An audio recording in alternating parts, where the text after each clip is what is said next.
Private தடுப்பூசின்னு பர்டிகுலரா ஒன்றும் இல்லைங்க. பிரைவேட் டாக்டர்ஸ் ஃபாலோ பண்ற ஸ்கெடியூல் பேரு ஐஏபி இம்யூனைசேஷன் ஸ்கெடியூல். அதாவது இந்தியன் அகாடமி ஆஃப் பீடியாட்ரிக்ஸ் பரிந்துரைக்கப்பட்ட இம்யூனைசேஷன் ஸ்கெடியூல்.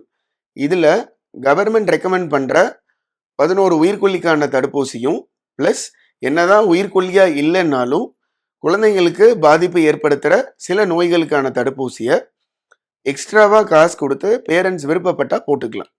எக்ஸாம்பிள் ஃப்ளூ காய்ச்சல், அதாவது பன்றி காய்ச்சலுக்கான தடுப்பூசி, டைஃபாய்டுக்கான தடுப்பூசி.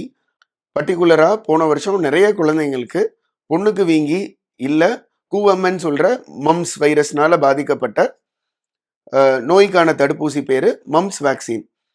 அது போக ஹெப்படைட்டிஸ் ஏ வைரஸ்னால வர மஞ்சக்காமால, வேரிசெல்லா இல்லை சின்னம்மை, மெனிகோகாக்கல் வேக்சின் இதனால மூளைக்காய்ச்சல் வரதை தடுக்கலாம்.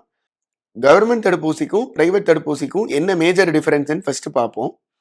ஃபர்ஸ்ட் போலியோ தடுப்பூசி.